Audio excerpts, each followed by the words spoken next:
o'clock, and I'm sure other people will join as we get going, but we'll get started and people can join in as they come on. I don't want to get us behind. So thank you, Chris, for today and for joining us today. And Jason, thank you for doing the introduction. I'm going to turn off my mic and we will get rolling. So thank you again for today. Great, thank you, Gabby. Hi, everybody. My name's Jason Oliver. I'm an architecture professor at College of the Canyons, and welcome to this CREATE webinar titled The Lights Out Project, Eliminating Light Pollution and Driving Student Inquiry. And so we're joined by our presenter, Chris Brown. If anybody's not familiar with the CREATE Energy Center, we are a National Science Foundation funded center. And so there's our website, createenergy.org, host a whole series of workshops and webinars throughout the year. We actually have at the end of this month another webinar coming up called Unlocking the Potential of 120 volt heat pump water heaters. So if you're interested in that topic, please join us. We of course record all these and they're available on the CREATE Energy website. So please check that out. Today's presenter, Chris Brown, is a junior high science teacher in his 15th year of teaching at Glandorf Elementary School, located in rural Northwest Ohio. Chris is an advisor for the junior high quiz bowl team, and he advises the Ecolizers, which is the school's student-run environmental team. And when not teaching, Chris enjoys birding and reading, and has been married for 9 years and has a son who will be starting kindergarten next year. And so with that, please welcome Chris Brown. All right, hello everybody. I'm going to go ahead and get my screen shared here, hopefully successfully, and we'll get started.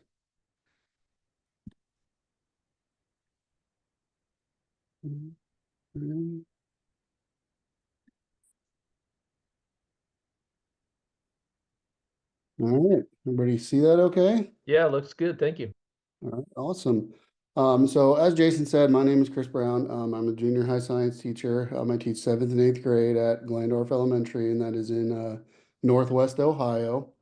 I had the privilege of being a part of a teacher cohort a couple of years ago through the Ohio STEM Learning Network. It was called the Rural Ohio Fellowship. And we did a book study on this book, The Power of Place. And I really was drawn to this just because they stressed it as not only integrating STEM, as it says in the Ohio STEM Learning Network, but also to really make it place-based. And I have only been at this school now since 2018, so I'm still kind of learning my way around the area and trying to find ways to bring more local into my classroom. So I thought this is fantastic. So we had to kind of look at STEM integration, but then dive a little deeper into a certain area of focus from the book. And I went with community and family engagement. So we ended up having to come up with a activity to do with our students. And I really didn't know what I was going to do. And I was kind of toying around with the different things. And one day we were outside doing an activity with field microscopes. And we're out in the front of the school building, as you can see pictured here. And we're looking at, some of the landscaping, leaves and bushes and things under the microscope. And I get a student that says, "Hey, Mr. Brown, what are those lights for over there?" And I'm like, "What lights are you talking about?" So he's talking about these pole lights that are along our sidewalks. And he's like, "Those ones." And I said, "Well, they're, to light up the sidewalk." And he's like, "Okay, but why do they light up the grass too?" I'm like, "It's a good question." And so they threw out some ideas, and then we get another student that goes, "What about those lights up by the name of the school?" And some other kid is like, "Well, those are the ones that light up the door," thinking they were talking about the ones underneath pictured there. And he goes, "No, the ones up by the name." And somebody goes, "Well, they're probably so people know that this is the name of the school if they're trying to find it." And then another students go, "Well, but we have a light up sign like out front by the road. Why would they also need this?" And so it just became a very interesting question. And finally, I'm like, you know what? You just want to kind of examine this and figure it out? So we ended up coming up with this as a question to eliminate light pollution at Glandorf Elementary while still meeting security needs of our building. And to go back to the book we had to read and that area of focus with community engagement, we hosted a dark sky night at our school, which I'll talk more about that in a second. And we invited community members, family members, etc., to come. And there's some pictures of that, and I've got plenty more of that to share. And probably the coolest aspect of all of this was just the student-led effort. They had the goal of getting the external lights turned off all around our school. So that includes our school external lights. There's a park right behind our school that has lights. There's a church nearby, houses around there. And they actually led this. They met with the principal and got the school lights taken care of. That was very easy. They actually went to a village council meeting to try to get the lights around in the village turned off. And it was funny because the students are like, well, how many people are you going to think are going to be at this meeting? And I'm like, well, it's a village. How many people can come to a village council meeting? I'm like, there's probably like 8 people on the council, and then a few people come to these things because they have nothing better to do.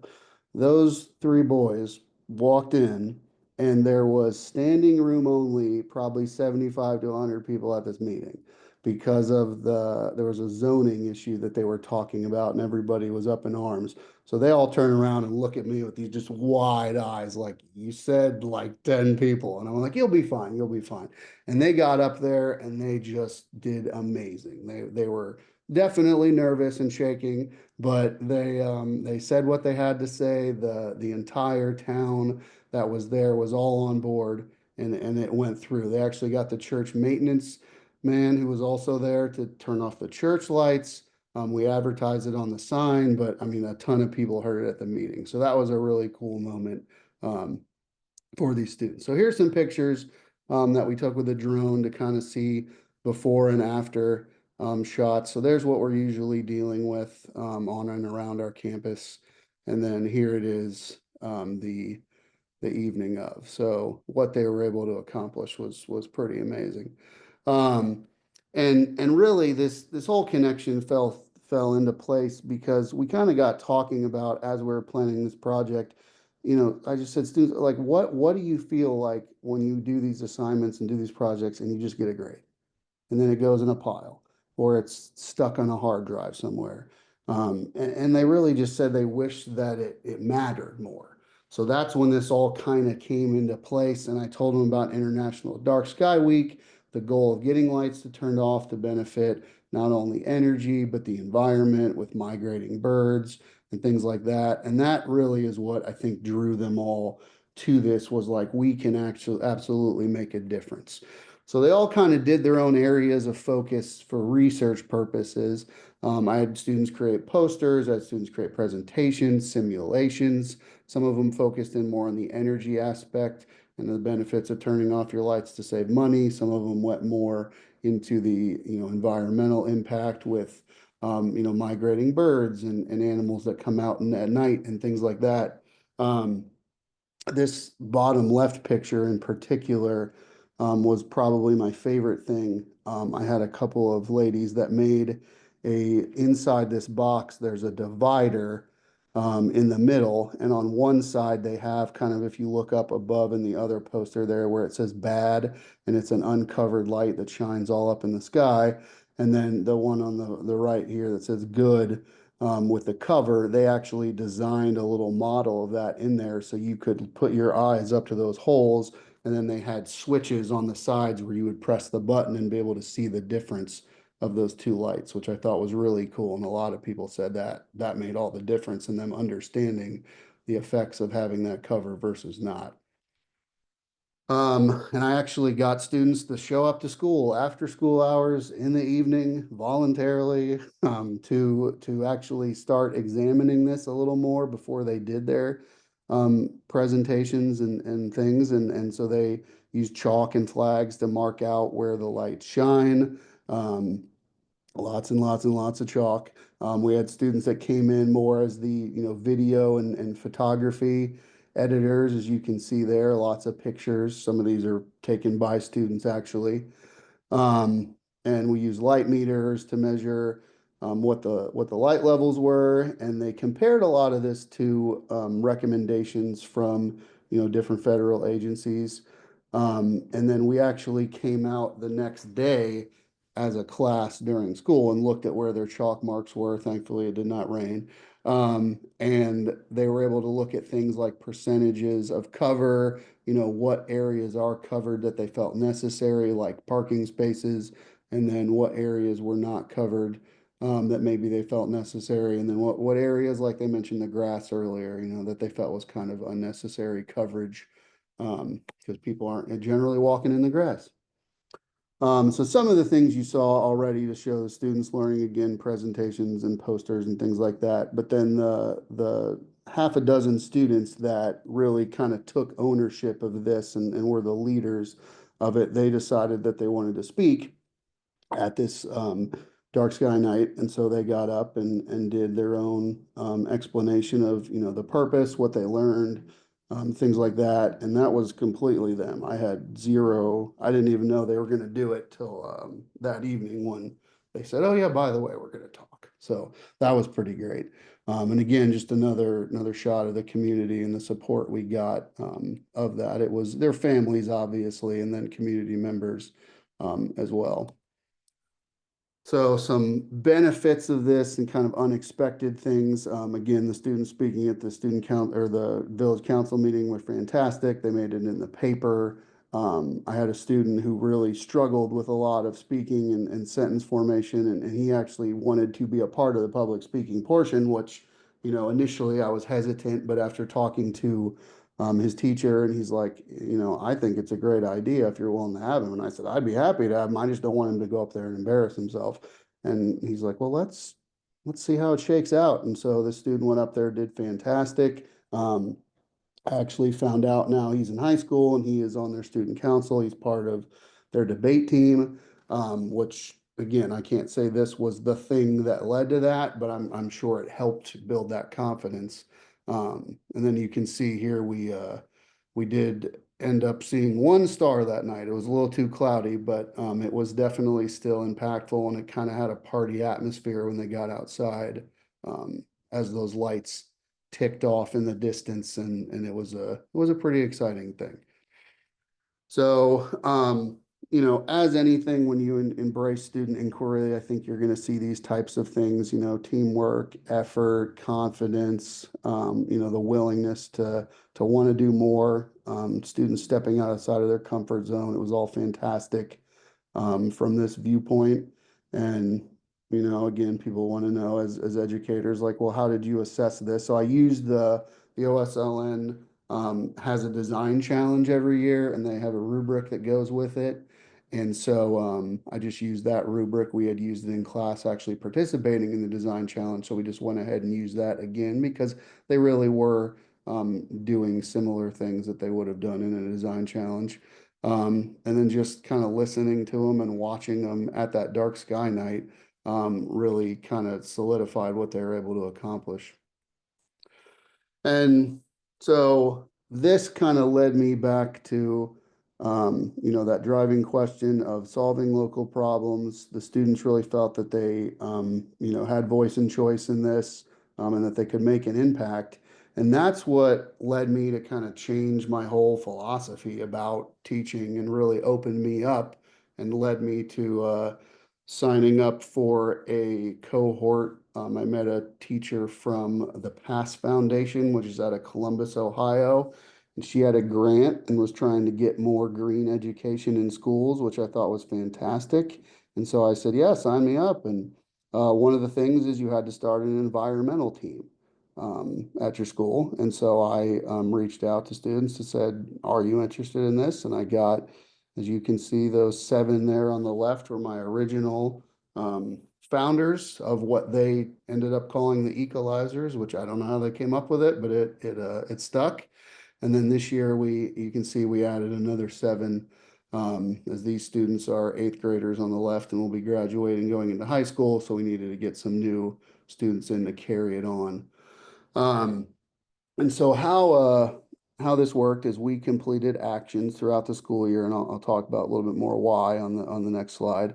But there were some of the actions that they completed the first year. We did Nitrate Watch, which is a community participatory science project where they send you test strips and you test local water for nitrates and then input that into a database.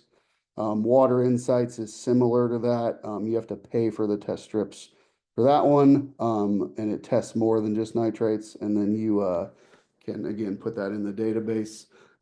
We participated in the Great Backyard Bird Count. Actually, we got that to go school-wide. So every student took home an observation sheet, a handout to identify some common backyard birds in our area, and then they return those sheets. It runs for a 4-day stretch, usually in like February, and they return those sheets, and we tallied up the data and made a display for the school and the community to see. We got into hydroponics, and you can see that's some lettuce growing. Got a couple of desktop sets for that, and they're trying to grow hydroponic lettuce and perhaps other things in the future for their use in the cafeteria. And then they started a paper recycling program, which was probably their biggest accomplishment of that year. And that is also a school-wide effort. And so we did this because of the Eco Schools US, which is through the National Wildlife Federation, where you sign up your environmental team, and then they perform actions that are given from a list, and then you can also add your own. And you get points for the actions that you perform based on things like how's the school involved, the community, what impact it has, and they give you points for that. And then those points can earn you one of these certifications, bronze through gold, and then green is the top. And you can see the breakdown there. There's only 59 schools in the US that got green certification, and Glandorf was one of them. We were only one of 3 in Ohio. So that was a very cool accomplishment for these students, and they were incredibly proud of that. And then that's that picture of them had the flag they were holding, is what they actually sent us, is a legitimate green flag. And so we continued the Ecolizers into this year with those new additions, and they continued doing all the things I talked about before. We added Salt Watch into it, which is similar to Nitrate Watch, but for salinity, because they really felt like, especially with the winter we had, they were concerned about all the salting being done on the roads. The PTO at my school actually reached out to the Ecolizers and asked if they would head up the National Crayon Recycling Program drive at the school, where students can bring in old crayons, and the Ecolizers sorted them into colors, and then they get sent into this program where I think they're actually recycled, and then they either sell them and use the proceeds for children's hospitals, or they use them at children's hospitals, or both. I can't remember which it is. So that was pretty great. We did a shoe drive through Funds to Orgs, and that one, people bring in gently used shoes. The students bag them up, 25 pairs of bag. We get 116 bags of shoes, and those are sent away to third world countries to start entrepreneurship programs. So they actually will resell the shoes, and then the ones that are not resellable, they actually will break apart and use the different components for things like patching tires and things like that. And we actually did get some funds from that, which is helpful to continue doing projects. We also are in the process of planting what's called a Miyawaki forest, or a pocket forest. It's just a very dense concentration of trees, and it increases the succession process. And this was kind of inspired by the Ecolizers volunteered at the Village of Ottawa Green Space Development. They were doing some planting and needed some young bodies to help, and so they came over and helped plant some trees and some plants, flowers in a green space that they're working on rejuvenating. And the students were like, "Can we do this at school?" And I was like, "Well, sure, probably." And so, I mean, we ran through the process of getting the principal's approval, and so we're currently working on mapping out where we're going to plant the forest, and then we'll do some soil testing, get the trees brought in, and probably have a planting, fingers crossed, Arbor Day or Earth Day is what we're aiming for. But we'll see. And then those new seventh grade editions, the Ecolizers actually created a video on the dangers of vaping for our local health department, and that's getting a lot of use on social media, and there's even talks of perhaps the Ohio Department of Health using it as well. So they were very much excited about that and very proud of that work um, too. And then just looking into the future, the students really want a greenhouse. They want to kind of increase what we're able to grow outside of just the hydroponic desktop sets for the cafeteria. They asked if we could do it for local food banks. There's been discussions of even growing flowers and perhaps starting a business, maybe selling them around Mother's Day and things like that. So they got a lot of big ideas, and we're just currently raising money. That's what the shoe drive did, is to start that off, raising money for the greenhouse. And even had some students ask about solar panels potentially. So that's very much like on the back burner.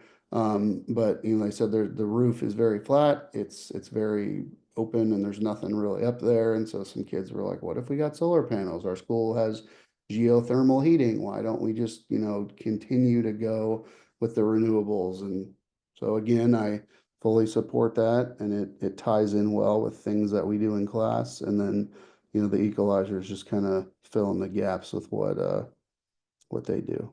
So and all the things I mentioned, sorry, I should have said this at the beginning, all the websites and actions and things that I mentioned, if they have a website or something, I put together a list and gave that to Gabby, so she'll send that out. Because I know putting things in the chat and having to pull it from the chat and trying to listen is kind of juggling a lot of things. So I thought that would be better. I'll just give you everything at the end. So that will be available to you. And please, again, there's my information. Contact me if you have any questions at all, or you think of something down the road, or you're like, how did you do that again? Because I'm very much happy to help and give you advice, because I've learned a lot from this, and it's not all been smooth sailing, but it's totally worth it, and I can't recommend it enough. That's great. Thank you, Chris. Wonderful presentation. So we've got the chat open if anybody wants to ask any questions or has a comment for Chris. I actually wanted to kind of start off, if you wouldn't mind describing just kind of how you recruit new students for the Ecolizers or any of these kind of project-based learning activities. So the Ecolizers actually decided they wanted to recruit their own students, and so they wrote up questions and asked me to put it in a Google form and send it out through our learning management system. So I talked a little bit about it in class as I got a new incoming group of seventh graders, and then I said, if you're interested, fill out this form. And so they had the questions. They then looked at the results. And it was anonymous, so because they said we don't want to be influenced, to pick our friends or cousins or brothers, sisters, whatever. And so they looked at the results. They told me who they were interested in, and then they brought them in for a one-on-one interview. So they each took one of those seven that ended up making it, and there's a few more that didn't end up making it, but they sat down and they kind of talked through them about it, asked them a few more questions, had them expand on some of their answers. And then they came to me and said, here's who we want. Here's why we want them. And I said, okay. I said, it's your group. That's fine. I didn't see any issues with it. And so that was kind of how we went with it. Now, will this next group want to do it that way? I don't know. But yeah, again, I mean, I want it to be as student led as possible. So I try to be hands off if I can, and be more that kind of, guide on the side, as they call it, rather than saying this is how we have to do it. I want to hear them out and make sure that they understand it is their club. Yeah, that's sage advice. So we have one compliment in the chat, inspiring for younger kids to be involved in these kinds of activities and initiatives. And it really seems like you've got a pretty good, diversity of different things they're learning about, the STEM fields and science. And then I'm kind of curious about the public speaking aspect because you talk to those kind of soft skills that students are developing. I'm getting up in front of a village council is intimidating for most adults, let alone, a middle school student. Are they also, do they also have opportunities to present to, other classes in their grade or to the school as a whole for events? Yes, so we actually do something every year called the Amazing Shake, where they do work on those soft skills, especially in language arts classes, and they go, and it's kind of like a speed dating, I guess is the best way I could think about it, where they bounce around and they do different scenarios and they're asked to explain, answer a question or like, hey, you just won an Oscar, do your speech, things like that. So they work on a lot of that. And so it's easy for me to kind of spin off, hey, you've already got this experience, let's use it. We actually, for the total solar eclipse last year, we did a whole bunch of um, classes. The kids went down to other classes and taught them about the eclipse and, did activities with them and everything. So we try to do a lot of getting them into the younger grade classrooms, getting them excited about what they're going to get as they get up toward the junior high end of the building. And then some of the other teachers have really even embraced this too. My sixth grade science colleague and then our STEM teacher as well, they get them out and about in the community doing things, similar other council meetings, some of the groups of businesses and things like the students, if they can be involved helping with any of that. They did a downtown like Christmas decoration photo op thing in STEM this year where they built different things to take pictures with, like a snow globe you could stand behind like you were in it. Santa's sleigh looks like you're riding in it, things like that. So I think what we did has really kind of led to more people embracing it. And as we get new teachers in, like, oh, that's cool, I'm on board. Just giving them the opportunities to be a part of the community because a lot of these students will probably live here their whole lives. I mean, they may go off to college, but it seems like a good percentage come back either to take over a family business or, become a teacher in the school they went to, things like that. Yeah, it sounds like what you're doing, there's a sort of proof of concept, that it's showing that these students can, interact with the community and address, really important community issues that maybe, are overlooked. I'm wondering for some of the K through 12, participants or, people watching the webinar, um, it sounds like grant funding is one of the ways that you're able to support these projects. Is there any kind of advice or, where does somebody kind of go to get that kickstart funding going or, some suggestions you might have? Yeah, I mean, I was very lucky because I just happened to attend the session at the conference where I met the lady from the Past Foundation, and she had gotten the grant to be able to do this. So I had some funds coming in from that.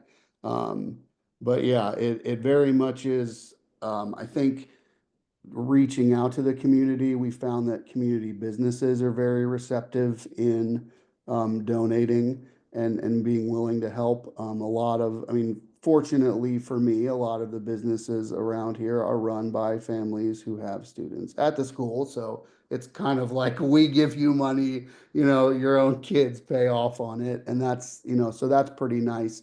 I've just found too, it never hurts to ask because and just put yourself out there. I mean, we put a lot of what we're doing on social media through the school and they can see that we mean what we're talking about, we're getting results. And that I think helps in the long run.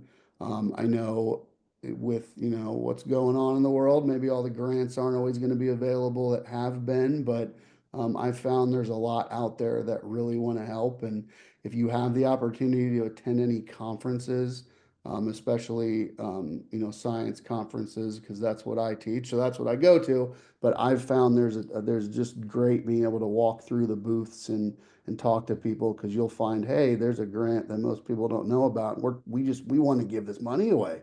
So just you got to apply. If you're even in the ballpark of what we're doing, you'll get $1,000, $500, whatever, and that makes a difference. And then filling that in, like I said, by donations and things like that.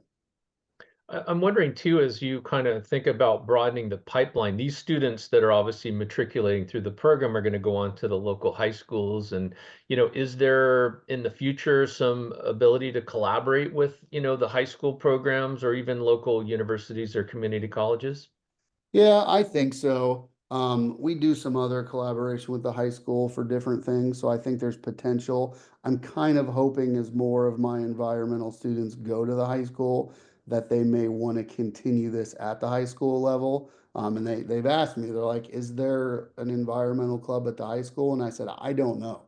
I don't know, but I said, you have the experience, you can start one. All you gotta do is get a teacher that says, hey, I'll sit in there and be your advisor.